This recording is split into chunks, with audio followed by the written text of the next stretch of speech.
Diana, today the House is going back to vote again on the Republican tax bill. Leadership hoping it arrives at the White House ahead of the holidays. And joining us now, House Majority Leader Kevin McCarthy. We're hearing some conflicting. I just want to know when the president actually signs it, Leader, because there's some question as to whether that. When is there? I mean, that's going to be a big deal, big ceremony, biggest piece of legislation, and.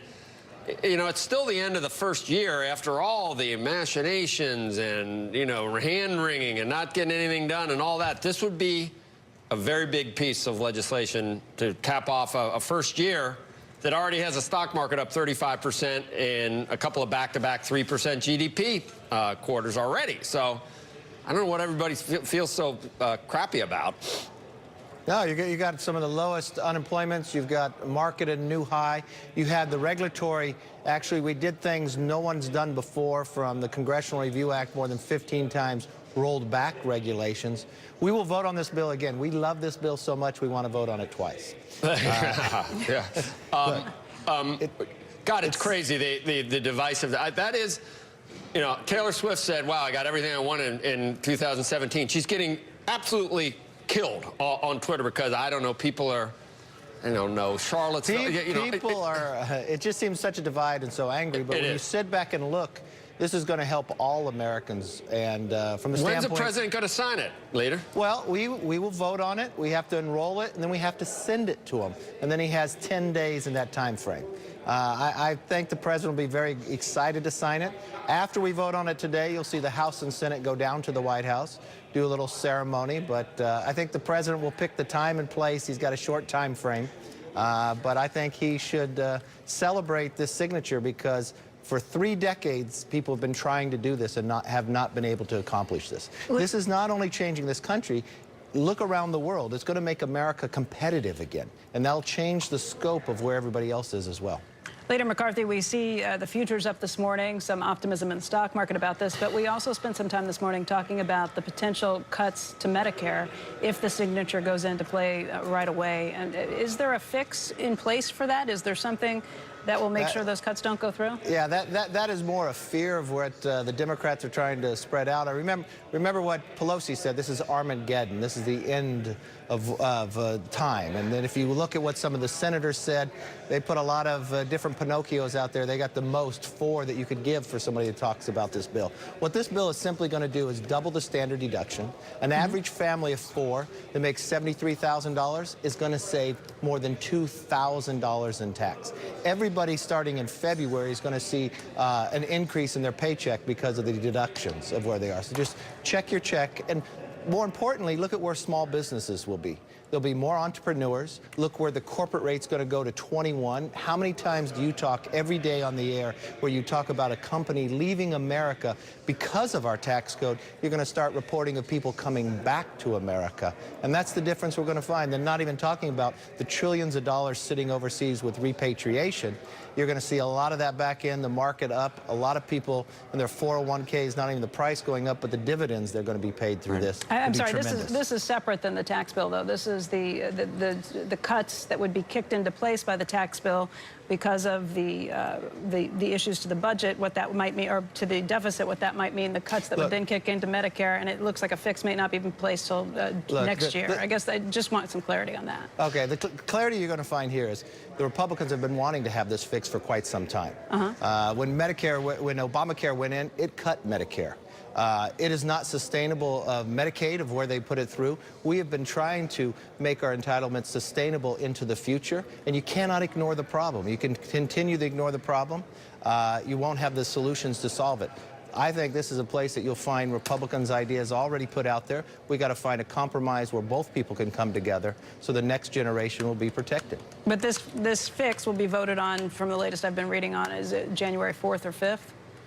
When we come back in January. We still have to do government funding before we depart this week. Unfortunately, you would think that would be an easy thing if you just funded government the exact same way it is right now for another 2 weeks. But all the Democrats voted no, and you think they sit back and say, well, it's just the Republicans are in charge. It takes 60 votes in the Senate. That's the problem we have, people playing games. Majority Leader, what do you think of the possibility, and a couple of people have raised it, that given that there are no Democrats on board with this, that we're actually creating a new sense of uncertainty. This was similar to what happened with some of the Bush tax cuts, where they were in place and then people started trying to game some of them, and that uncertainty unto itself created its own problems. Well, I think we're finding too much of that in almost anything you do. If a Republican brings it up, a Democrat's opposed to it. If a Democrat has an idea, a Republican's opposed to it. Our whole system of government is devised to find compromise. And I will tell you this personally, I had a number of Democrats come to me throughout this process and said they wanted to vote for it. I had one even the night before with me said, I'm getting whipped to vote no. Democrats were whipped last week to vote no on just on a funding bill that funded government at the same level for 2 weeks. And there's some that have never voted no on that before. Leader, I don't know if we have this. Are you done with TV today after this interview, or are you going to do some more? Why? Is there a problem with me? No. I was going to give you, did you see, are you up to speed on FedEx and what FedEx said today when they reported earnings today? Did you hear the CFO? No, I was in the gym. What'd they say? Well, can you give me a couple of seconds? I'm going to play it for you, but just in terms of their earnings per share for next year, they're attributing, there's volumes are rising, but they're talking about if GDP, if growth does increase, they increase their earnings per share estimate by $4.40 to $5.50, which is 40% more. Do you have the CFO now, Matt? All right, and here's what the CFO said if you listen to this, because you can use this later. All right. U.S. GDP could increase materially next year as a result of U.S. tax reform. If this occurs, we would likely increase capital expenditures and hiring to accommodate the additional volumes triggered from this incremental GDP growth. Rarely do you guys, you're welcome that I gave you that, but rarely do you just see this is all the stuff you talk about hypothetically and theoretically, but and there are other people that think you're going to see other companies say the same type of stuff. I mean, people will faint if it actually does increase hiring or wage gains or GDP or any of these things, because you hear the stuff, we go from 10,000 people dying a year and actual Armageddon to where this company is actually saying we're going to hire people and we're going to make a lot more money for shareholders.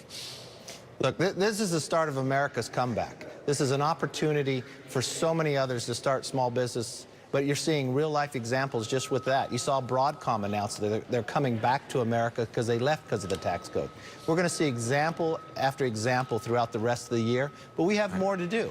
I wanted to make sure to come on this show on this day for all those times you doubted whether we could get this done before the end of the year. Oh, you're talking to Andy. Not to you, Joe. Oh, okay. No, Leader, and I will say I was skeptical, and you have gotten what appears to be to the finish line. I have two questions. One point of clarification, by the way. Broadcom, one of the reasons they came may have been for the taxes or the expectation on taxes, but another major piece was their ambition to do more acquisitions in the U.S. and how difficult that would have otherwise been, including their hostile bid for Qualcomm. Because it's going to be a better place. Look, I listened to Hock Tang say that he came to this country because he got a scholarship. He became an American. He left because of tax, and he says he brought it back because of this tax bill. I heard that, and I saw you at that press conference, and then I saw a day later they made a hostile bid for Qualcomm, and we could debate what CFIUS would have done otherwise. But separate question for you.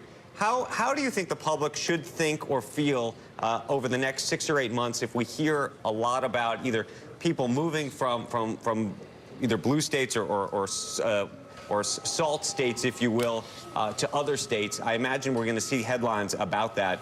And secondarily, about a new spate of what might be described as startups, but in fact, some of which may be pass-throughs and others trying to game the system, and what is sort of, as citizens, we should think about that? Look, okay, we want to make sure we protect that someone doesn't game the system, and you don't have some professional athlete trying to just do a pass-through to create and get a lower rate.